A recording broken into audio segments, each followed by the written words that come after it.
Combating elder financial abuse. That is the subject of today's ACTEC Trust and Estate Talk.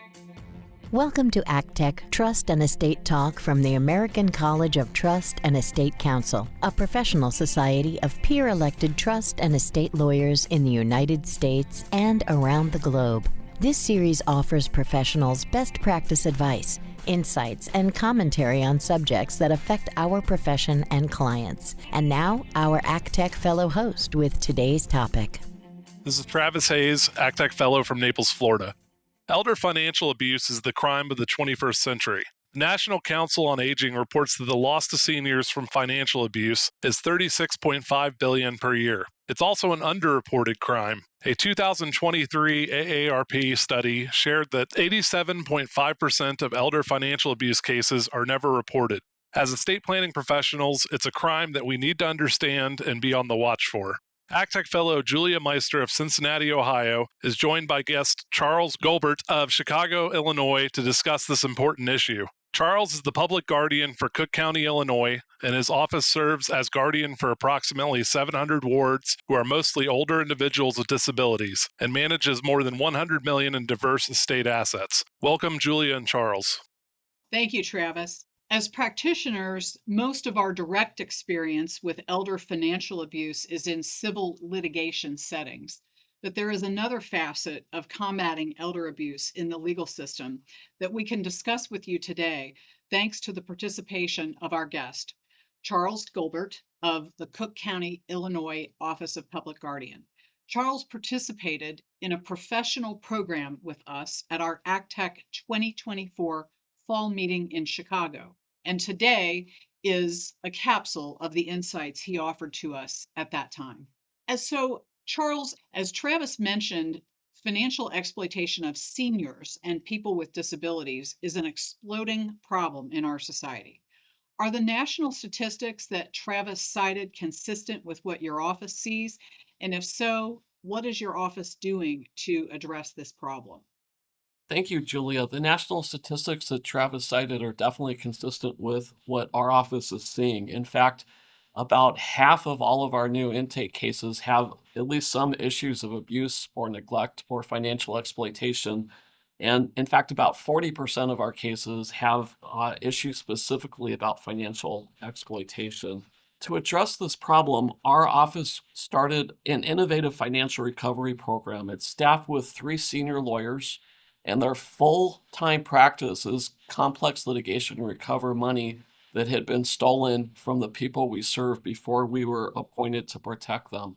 And the program's been very successful. Over the past 15 years, we've litigated more than 160 cases, and we've recovered more than $50 million. That's $50 million on behalf of the people under our guardianship. And then we're able to use that money to care for the individual. Based on the number of cases litigated and amounts recovered, we believe that ours is one of the largest, if not the largest, financial recovery practices of its kind in the country. And we also try to use that practice to call attention to and raise public awareness of this problem. A number of our cases have received publicity here in Chicago and Illinois. Some of our cases have received national publicity, and a few of them have even received international attention. Thank you. Could you share with us an example of one of your office's financial recovery cases, please? Yeah, I'll share the story of Grace Watanabe, whose case received pretty extensive national coverage. Mrs. Watanabe was born in the United States and was always a United States citizen. But despite that, when she was a girl during World War II, she and her whole family spent time in the Poston internment camp in Arizona. And after the war, she finished school, and then she came to Chicago for college. And then she was a career civil servant with the federal government. And she was always frugal and disciplined about savings and acquired about $1 million for her retirement. And she moved back to Chicago, and she outlived all of her family. She never married and she never had children. And then when she was in her 80s, she had a fall and realized that she needed help with her care. And so she moved herself into a place called Symphony. It's part assisted living and part nursing care. And she was doing well there until she developed dementia in her 90s. But when she got dementia, the staff there started to plunder her savings, and they stole about $750,000, almost all of her life savings. And eventually, her bank got suspicious, kind of a day late and a dollar short, or I should say a few months late and $750,000 short.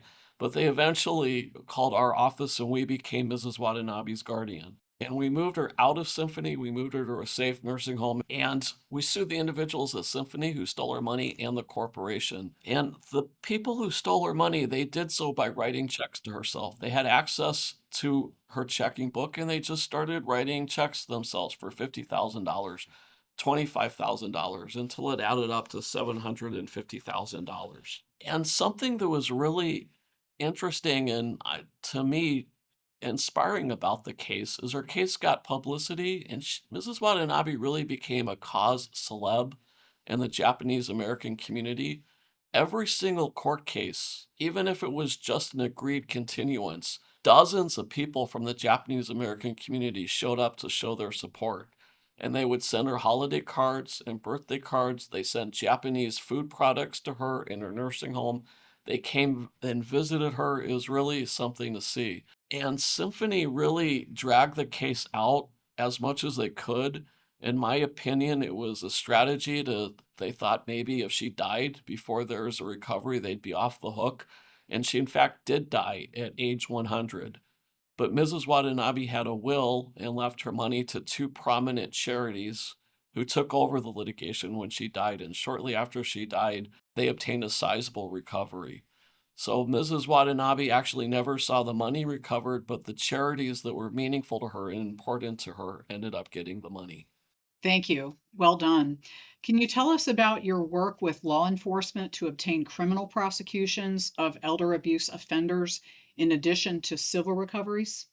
Yeah, I'm a believer that these cases, full justice in these cases, require both civil recovery of the money stolen and also criminal prosecution of the offenders.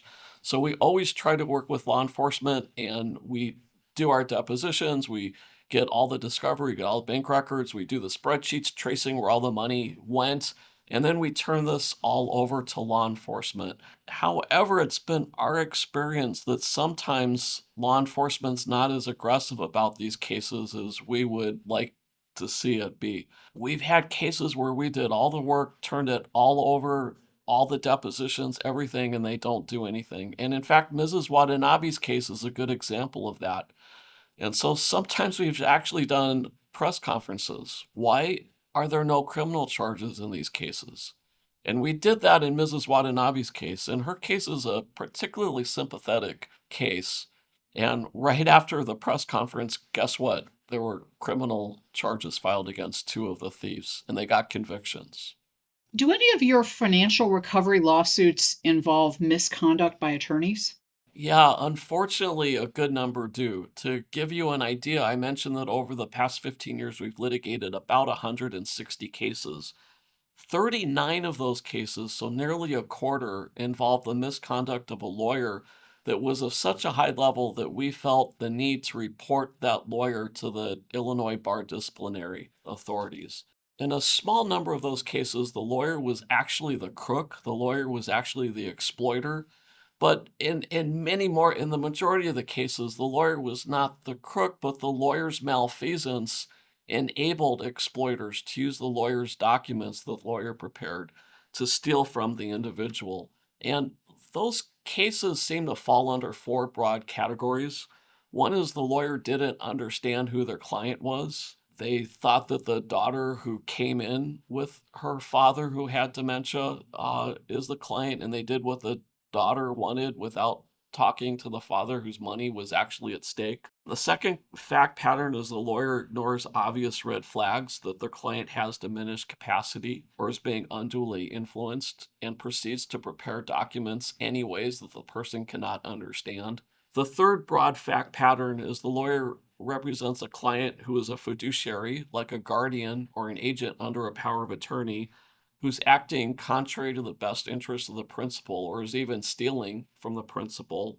And the final fact pattern is in PI cases, the plaintiff, the victim, is somebody with under cognitive disability, And the PI lawyer obtains a settlement or a judgment and either just gives it all to the person with cognitive disability who isn't able to manage it or spend it, or the PI lawyer gives it to a family member without any guardianship or bond or any type of protection in place. And the money is not used for the victim who has the cognitive incapacity. Could you share some particular examples of the types of cases involving lawyers you were just mentioning? Yeah, so I'll share the case of somebody I'll call Jane. That's not her real name, but I'll call her Jane. She was 94 years old. She never married. She had no children, and she was isolated in the community and had advanced dementia. And Jane was very religious and had gone to her neighborhood church regularly for years, and she had a relationship with a priest at that church. And when Jane became homebound, the priest would go to her home to take confession and to give her communion and so forth. But when Jane developed dementia, the priest was somehow able to find a lawyer who agreed to prepare documents, putting Jane's home in a trust with the priest as the beneficiary. And the priest also got a power of attorney for property that was used to steal Jane's savings accounts. And the lawyer never met with Jane in doing so. The lawyer only met with the priest. And in his deposition, the lawyer admitted that he knew that Jane had dementia. And even more remarkably, during the course of discovery, we came to learn that that same lawyer had prepared estate planning documents for at least 3 additional older clients with dementia that were then used to plunder the savings of those 3 additional people in addition to Jane.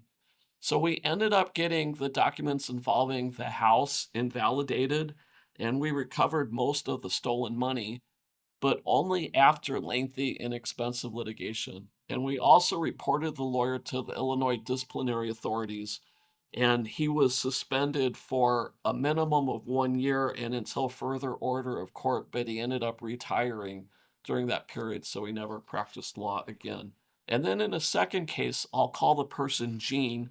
He was paralyzed after a stroke at age 75, and a coworker was able to find a lawyer to prepare a power of attorney for property, naming the coworker as agent, and a quitclaim deed giving Gene's home to the coworker, and also a will naming the coworker's beneficiary. And the coworker took this power of attorney and used it to steal $133,000 from Gene's bank accounts, which represented the totality of his life savings. And if this coworker had stopped there and just waited until Gene died to take his house, probably no one would ever have learned of his misdoing. But he decided to try to evict Gene from his own home so that he could sell the house. Neighbors got suspicious, and neighbors called the police, and the police called us, and we became Gene's guardian. And we sued this lawyer, and we were able to get the documents involving the house invalidated so that Gene could continue living there. And so the eviction case went away as a result. And the co-worker was judgment proof, but we were able to recover $75,000 from the lawyer's malpractice carrier. And we also referred this lawyer to the Illinois Bar Disciplinary Board, and the lawyer was disciplined. So those are a couple of examples. Thank you.